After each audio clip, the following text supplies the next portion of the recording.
Marianne. Take no notice. How long have you been sitting there like that? I thought I should be better up. You've not slept at all.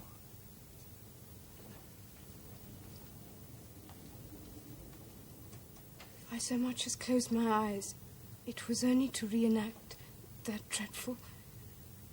You must come back to bed.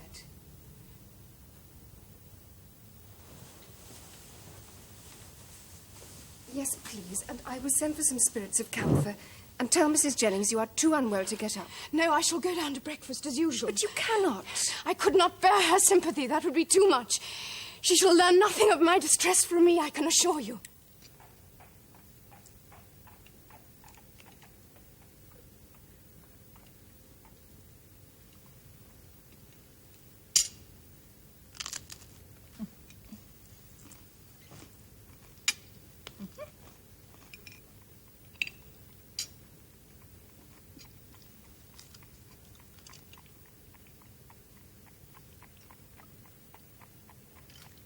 Come, miss, that will not do for a breakfast. She must indeed be in love, my dear. But I can assure you that my Charlotte never let that put her off her food. Oh, dear, no.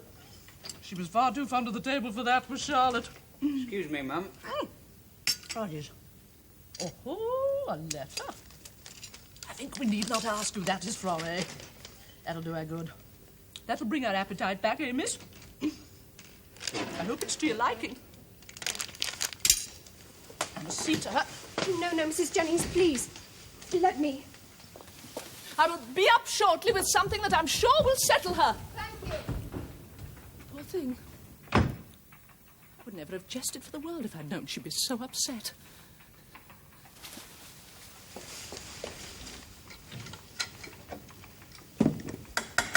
Oh.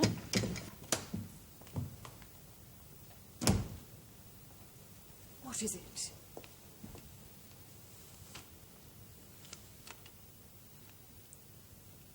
My dear madam, I am much concerned that you appeared to find something in my manner last night that did not meet with your approbation.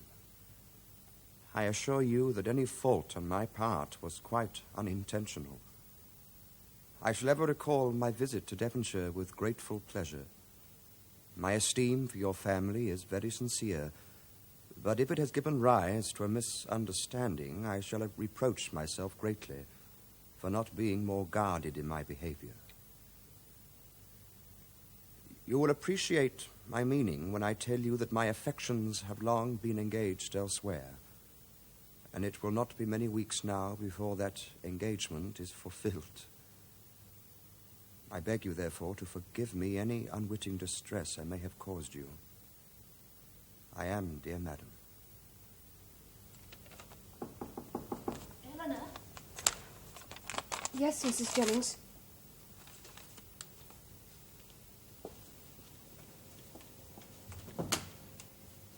Has she vomited yet? No, madam. Well, the moment she does, give her this. But not before, mind, or it will all be wasted. It is from my last bottle of old Constantia wine. My husband always took it for the colicky gout. My gals swore by it whenever they had a little upset. Now I must leave you. I have just this instant received the news that my Charlotte has begun her labour. Is it not exciting? Yes. I'm so excited I'm quite beside myself. Tell poor Marianne, will you not, the moment she is better. And if she is not fully recovered by the time I return, I shall send for a physician. Oh, no, madam, please. Yes, miss, indeed.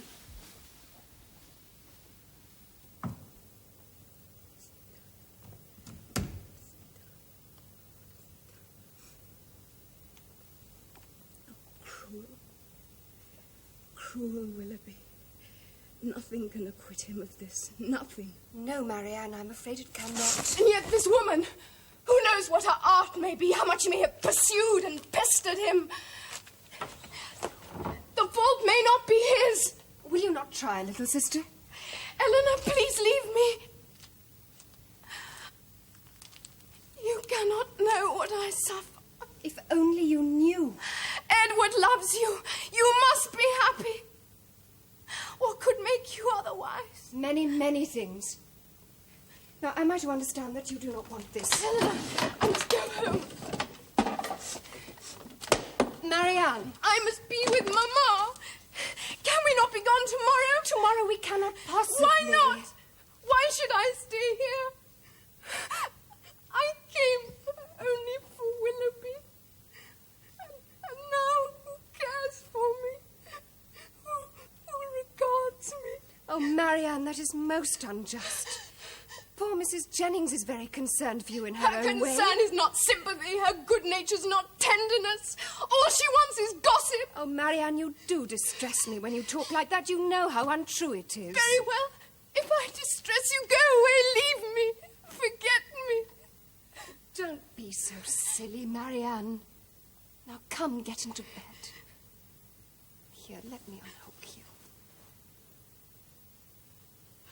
Oh, Ellen, good, kind Ellen, I'm so unhappy. They're both upstairs. Oh, just you. Eleanor! Eleanor!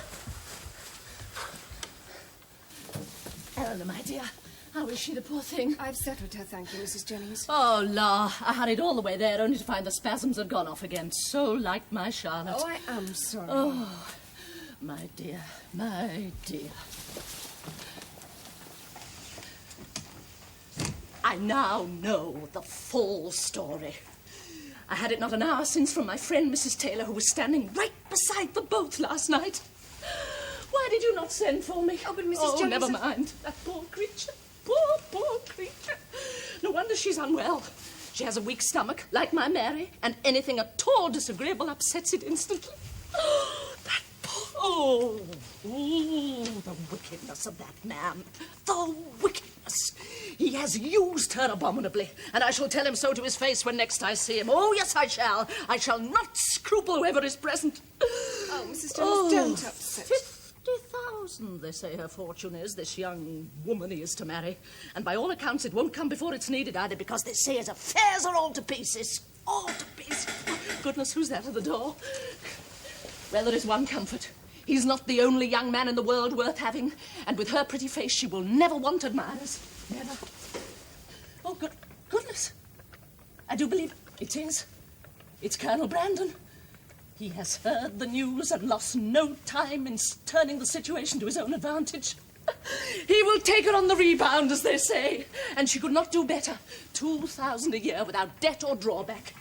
Except, of course, for the little love child, and she's a very quiet little thing, I understand. My dear, I must slip away. I must. They will be married before the midsummer, you may depend upon it.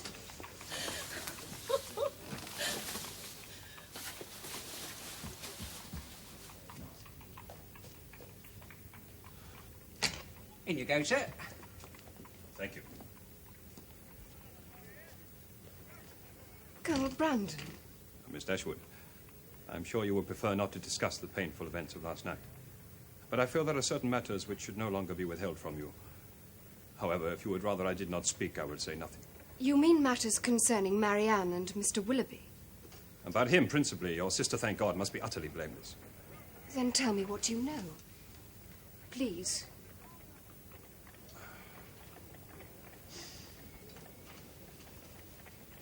You remember the day I quitted you all so suddenly at Barton, when we were to have gone on that expedition and I was recalled to London? Yes, yes, of course. But now I shall have to go right back to the beginning. Miss Dashwood, you may or may not be acquainted with the fact that I have a ward, a young lady who is in my charge. She is, in fact, my niece, although I'm quite sure the world would have us somewhat more closely related. This poor girl is very dear to me. She is the child of a loveless and unhappy union. Both her parents are now dead, so I have a double responsibility as her guardian and only relative. She is a girl of striking character, as her dear mother was at her age. Wanting often in prudence, I'm afraid, but never in liveliness of spirit. It is hardly surprising that your sister should instantly have put me in mind of her. But to return, she went last summer to stay with a schoolfellow in Bath. There I later discovered that two young people were permitted to roam almost at will without proper protection. I shall blame myself to the end of my life for not making sufficient inquiries. But how could you? Yes, I should have done. But that is beside the point. The result was that they met in a coffee shop or somewhere, a party of young bloods, of whom Willoughby was the ringleader. Further meetings were arranged of a more intimate nature. Need I make myself more clear? No, you need not. The first I heard of it was when I received that urgent summons the day of the picnic. She had run away to London when her condition could no longer be concealed. Poor thing. There she had attempted to do away with herself. So I was obliged to stay with her, you see, for the remainder of her time. And has she... As she was brought to bed of a boy the week who came to London. Oh, boy, and is she fully recovered? She is well enough in body, but her life is in ruins. She is just 18 years old. Oh, how dreadful. It is indeed a dreadful and sordid story. Perhaps I was wrong to speak to you at all. No, indeed you are not. It is as well that one should know of these things. So you can imagine my feelings when I saw this girl in the company of your sister, because I was aware from the beginning that he had formed some sort of relationship with my poor niece, though at that point I was ignorant of its exact nature. Willoughby? I can scarcely yet believe it. I can see him as foolish and profligate, but not as a villain. There are some men, Miss Dashwood, whose villainy consists largely of weakness. They are not to be trusted in matters of the heart. Yet the strange thing is that this weakness seems to render them not less attractive to members of the opposite sex, but more so. It is curious and paradoxical, but I have observed it to be the case. Yes, I believe that may well be so. I have ventured to tell you this, Miss Dashwood, so you may see the events of last night in a somewhat different light on your sister's behalf. Whether or not you pass the information on to her, I leave entirely to your own good judgment. I think she should be told. It may cause her added pain for the moment, but in the end, when she comes to herself again, it should help her to see matters in their true light. I agree. That is my feeling exactly. Thank you, Colonel Brandon, for being so frank with me. Well, you know, do you not, that your sister's well-being is of great concern to me? I believe I do know it, and I thank you for that even more. There's no need to thank me, Miss Dashwood. I can assure you that... Yeah, oh, yes, thank you. Ah, Eleanor. Brother John, what brings you here? I learned from your mother that you were both in London. And as Fanny and I are to be here for a while, I thought that we should all meet. Well, that was very civil of you. Colonel Brandon, may I introduce my brother, Mr. John Dashwood? How do you do, sir? Sir. Fanny sends her warmest regards. She would have come herself, only getting around London is so monstrous fatiguing and expensive. She's having to rest this morning. How very wise of her. And Marianne, where is she? Out shopping, I presume? No, Marianne is in her room. In her room still? What at this hour of the morning? She is a little indisposed, that is all. Oh, dear. Nothing infectious, I hope. No, nothing infectious. Now, brother, if you will excuse me for one moment. I do beg your pardon. Oh, please. I shall await news of your sister's recovery with some anxiety, Miss Dashwood. I shall give you news of her, of course. In the meantime, I am happy to feel that she could not want for more loving and sympathetic care than she will receive at your hands.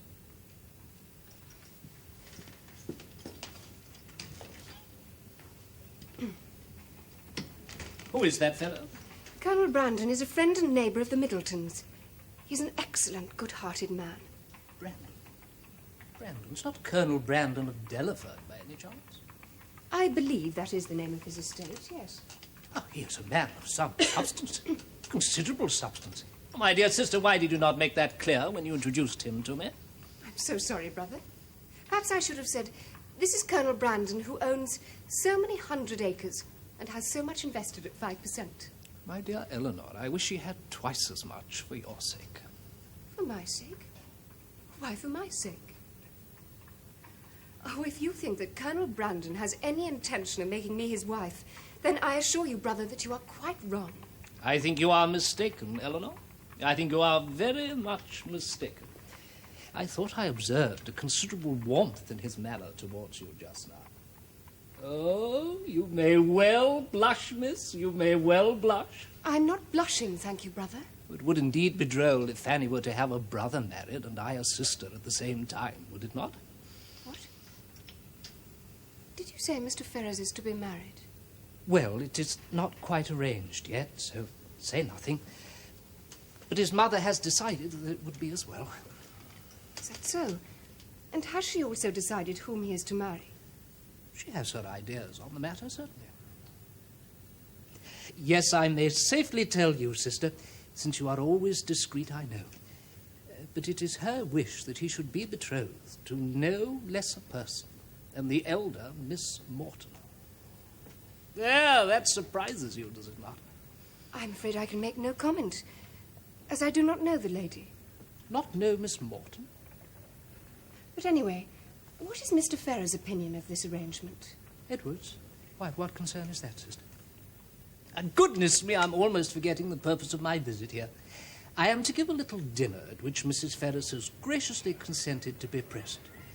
Fanny and I would, of course, be delighted to give you and Marianne the opportunity of being presented to her. Oh, thank you, brother, but Now, really, there is no need to feel nervous, I assure you. Her manner is a trifle austere at first, but I think you need have nothing to fear, especially now that Brandon has come upon the scene. Oh, Marianne, surely you're not ready. I'm not nearly. Oh, why must they always put the fastenings just where one cannot possibly reach them? Oh, do be a sweet girl and do me up. The carriage will be here in a moment, and I've hardly had... Oh, Marianne, you cannot go like that. Why not? Well, you cannot possibly. Oh, I wish now that I'd not told you the full extent of that wretched man's treachery. But I thought to do so would settle your mind once and for all. It has done so. That can scarcely bring me any comfort, I'm afraid. Sister, don't push. Well, if you would allow me a little more room. Sister! Steele, Lucy. Gracious heaven. La, Eleanor, you look mighty well this evening, I must say. And that frock. Mercy, may I see? Mercy. And what, pray, are you doing here? I expect you're surprised to see us. I am indeed. Well, Sir John and your brother have struck up the greatest friendship, it seems, on your account. Which, as you can imagine, is of great fortune to me. At last, it seems, I am to meet his family. Oh, those two and their secrets. Come, Marianne, let us take no notice of them. Oh, how brave you are to wear such plain colours. I would never dare. But with your complexion, of course, you are quite right. How clever of you to perceive that. I have always... Oh, Eleanor, how glad I am of this chance to speak. Only you know my true situation and what this evening means to me. I declare I have such a dreadful, fluttery sensation here that I can scarcely stand. Stay by me, Eleanor. Support me. I'm quite sure that you will not need any of my support, Lucy. Oh, but I shall. Thank goodness, at least, that he is not coming. Poor fellow. I know how dreadfully it would distress him to see me so agitated. You say Mr. Ferrers is not to be here? Oh, no. Did you not know? He wrote to me specially to say that he would be unable to be in London, which is very civil and thoughtful of him, don't you think? Yes, very. Poor Edward. If you ask me, it means so much to him that I should come well out of this, that he cannot face the ordeal. Men are so squeamish in these matters, are they not? Whereas we poor creatures have to put a brave face on it.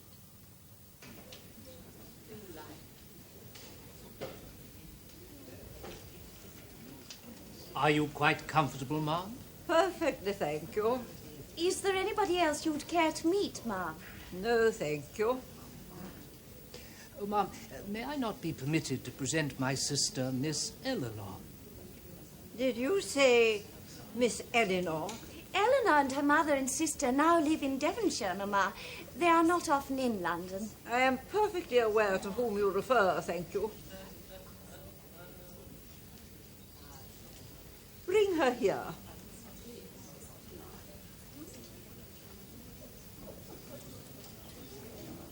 My sister Eleanor, ma'am. She's at present staying with friends in Berkeley Street. Indeed. How do you do, Mrs. Ferris? The upper end Is that so? is overlooking the park. Oh, Brother John, one may just see the trees from the servant's bedroom, I believe. Anyway, it is a most delightful house. Indeed. Who is that girl, pray? Oh, that, ma'am, that is Miss Lucy Steele. It was at her uncle's house in Plymouth that Edward lodged for several years, if you remember. Indeed. She's also an acquaintance of Lady Middleton's, ma'am. Quite a quietly spoken sort of girl, I understand. Bring her here. You wish to speak to her, ma'am? Certainly, certainly, ma'am, of course. Yeah, I've never seen a fellow look quite so sick in all my life. Oh, Mr. Ferris. Confound it, man, I said I've seen better retriever bitches than that come out of a pigsty. Gosh, Mr. Ferris, what a thing to say, indeed. I'm surprised at you. Miss Lucy, Yes, Mr. Dashwood? Mrs. Ferris would like to speak to you, please. To me, sir? Oh, goodness. Oh, la. Yes, yes, come along. Your pardon, sir. Miss Lucy Steele, ma'am. Ah, Miss Steele. Honoured, ma'am. Bring up a chair for Miss Steele. Certainly, ma'am. Oh, thank you, sir.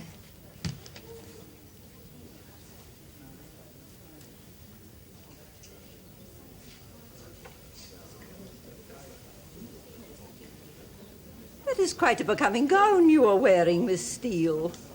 Quite becoming. Oh, ma'am, it is most gracious of you to say so, I must say. There, do you really like it?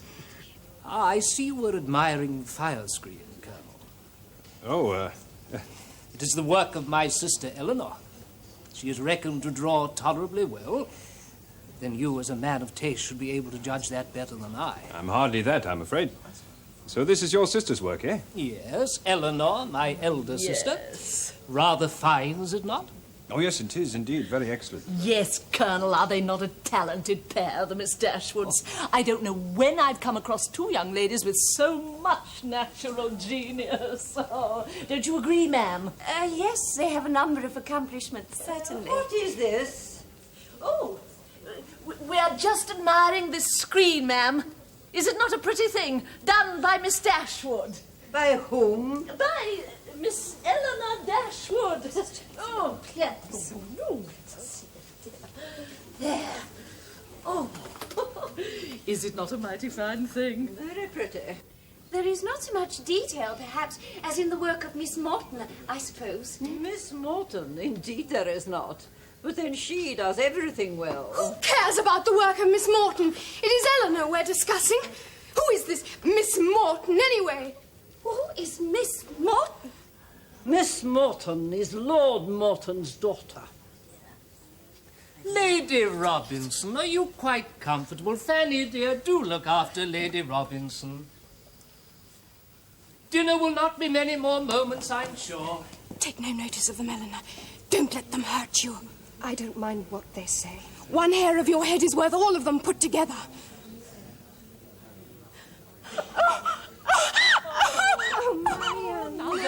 There. The poor thing. Oh, we know what is the trouble, do we not? My dear, try this. Dear. Really, your sisters? No, my dearest, but what can I do? Well, make them hurry up with dinner, for heaven's sake.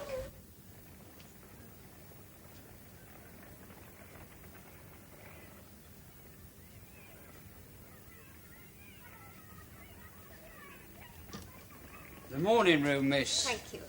Eleanor, my dearest friend. I just felt I had to come and see you. Oh, but before I speak, how is she? Poor dear. Marianne, I mean. Perfectly recovered, thank you. Oh, I'm so glad. I'm sure I felt for her dreadfully. One feels so foolish afterwards, doesn't one? Marianne, fortunately, doesn't seem to suffer in this way. Well, Eleanor, what did you think of last night? Could anything have been more marked than Mrs. Ferrers' treatment of me? I must confess I was quite astonished. She was certainly most civil to you. Civil? Did you see nothing more than mere civility in her manner? Oh, Eleanor, come now. If she had known of your engagement, then her treatment of you would have been most significant, certainly. But as she does not. I guessed you would say that. But there is no reason in the world why Mrs. Ferrers should appear to like me if she didn't. And the fact that she did is everything, is it not? Yes, it is most important. I agree. You are most fortunate. But, Eleanor, that is not all. Fanny has invited us to stay. Fanny? Your sister-in-law. We are to go immediately. In fact, Nancy should be already there. So I shall not be leaving London yet a while, after all. And better still, I shall have many opportunities of meeting my dearest Edward in his own sister's house. Oh, I'm so delighted. I scarcely know what to do with myself, and that's the truth. Why, Eleanor, dear, what is the matter? You're not unwell, I hope. Not in the least, thank you. She is so charming, is she not, Fanny? And has such elegance. I wonder I had not heard you say so. And Mrs. Ferrers... I must confess, I should not like to get the rough side of her tongue as you did, Eleanor, dear. But you must admit she has great distinction of bearing. I don't know when I've ever seen Here such we are, sir. distinct... Edward! I came to see you because I wasn't able to be at Fanny's. Oh. I'm sorry. I didn't know. Please. Lucy and you know each other, of course. Yes. You may speak quite freely, Edward. Eleanor is my very good friend. Oh. Won't you sit down? Yes.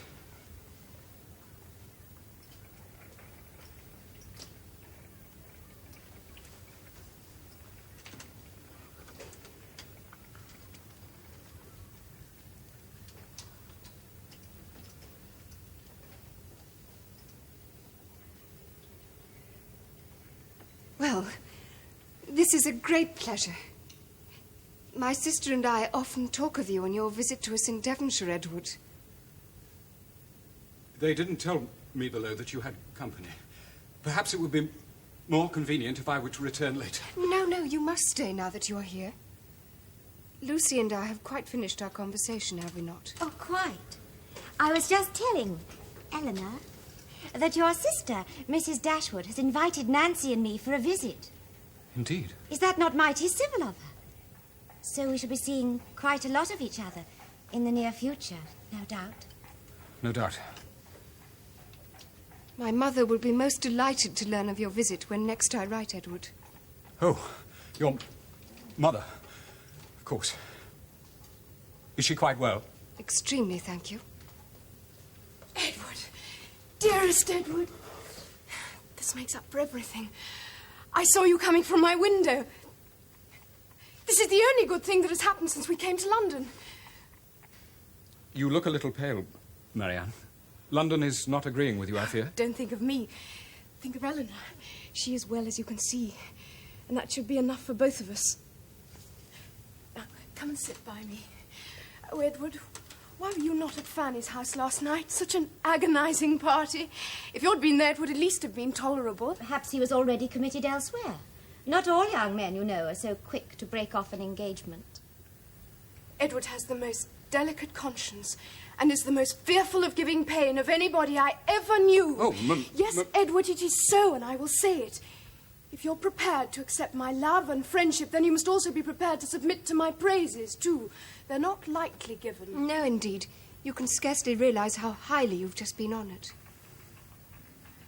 I came merely to make my apologies for my absence last night. I won't interrupt your tete-a-tete any longer. I'm sure you young ladies have much you wish to discuss. What, going so soon, Edward? We can't have this, can we, sister?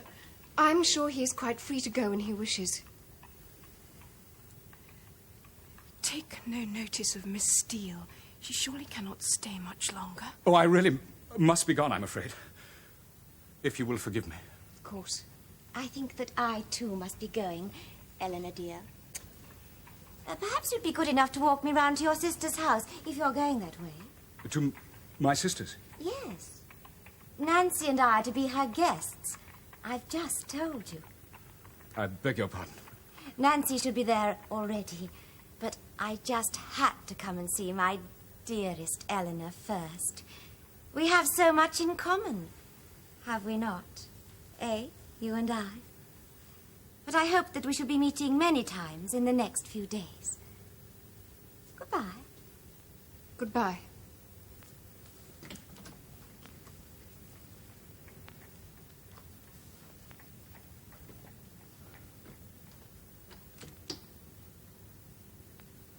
Eleanor, how you can stand by and let poor Edward be carried off by such a creature, I do not know.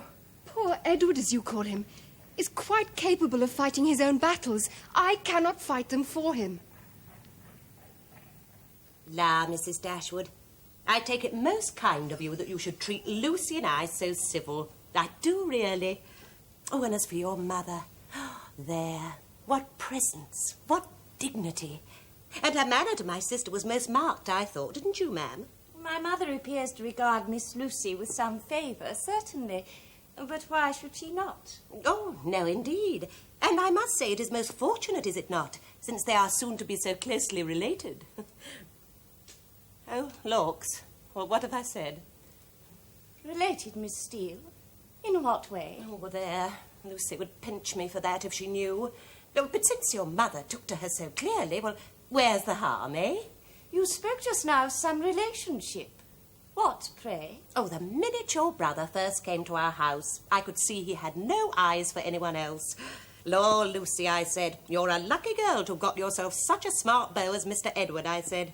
For, of course, I could soon see the way things were going. Miss Steele, are you trying to suggest there is some understanding between your sister and my brother?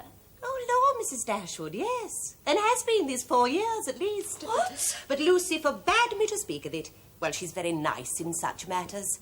I always think a young lady should be, don't you? But since your mother gave it her approval, well, I mean to say... Out of my house! What? I'm sorry, I'm afraid I don't understand. I said get out of my house, the pair of you! I won't have you here, I won't have it! Oh, the shame! The humiliation! Go away! Get out of my sight! I said get out of my sight! Oh, Lord, Mrs. Dashwood, please! Fanny, my love, what has happened? Send them away, both of them! I won't have them here! I won't have it! What have you been and said? Oh dear! Someone fetch a doctor! Someone fetch a doctor at once! Edward and Lucy Steele? Edward and It's Lucy false, it's a Steele. lie. It's no I don't good believe lie, my Marianne. dear. Shh. It is true. It's It not is true. true. Don't listen to her. It is perfectly true. I had the whole story directly from the doctor who was attending my Charlotte after her confinement.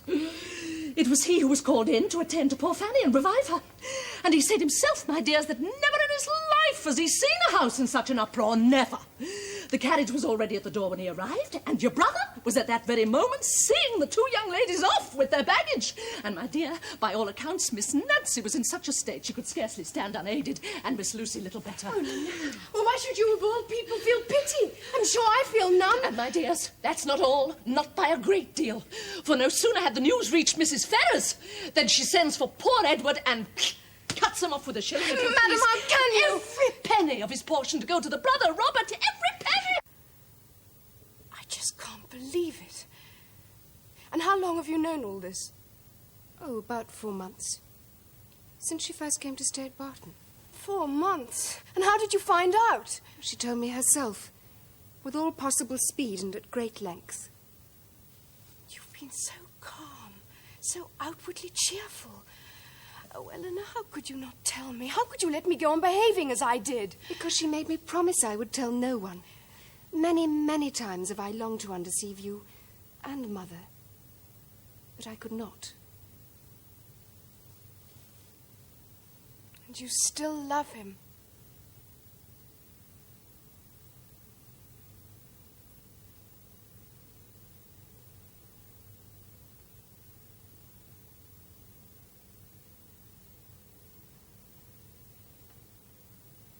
I acquit him of all misconduct in the affair. Beyond the original mistake, of allowing himself to become contracted before his judgment was properly formed. In fact, I wish him very happy, and hope that he may be so. Lucy, for all her faults, is superior to many in her understanding. Well, if that is what you truly feel, then I've nothing more to say on the subject. You think, do you not, that I have no strong feelings? Believe me, Marianne, I have.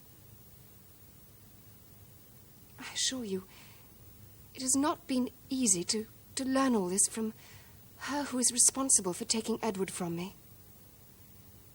To have to witness her look of triumph as she told me, yet not give her the satisfaction of displaying the extent of hurt she'd inflicted. Believe me, I have suffered. I have suffered.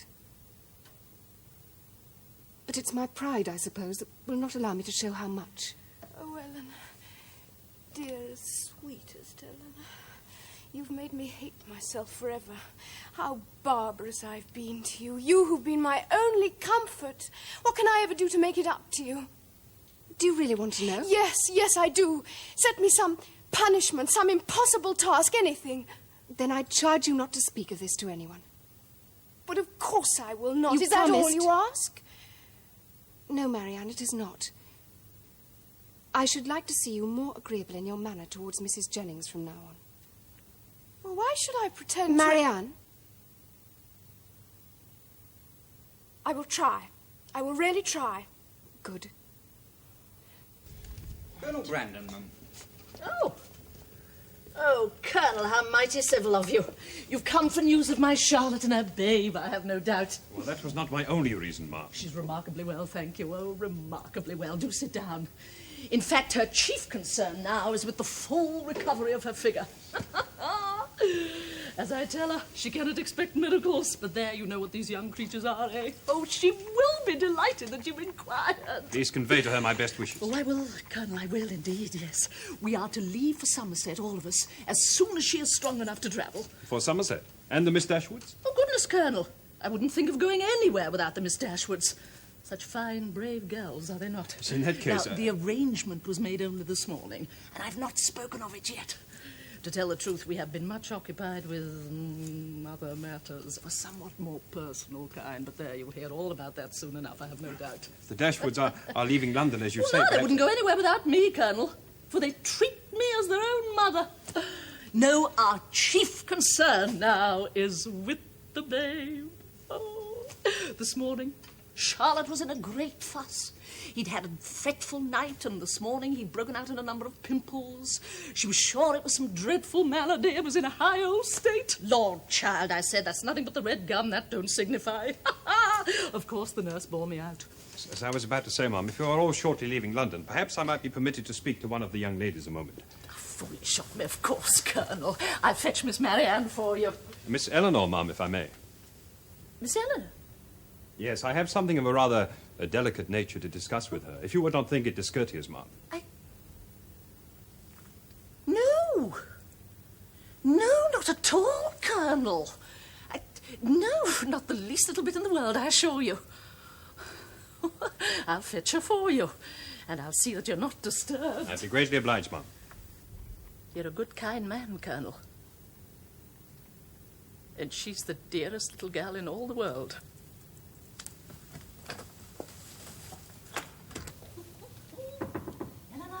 Don't let her in. One moment, Mrs. Jennings.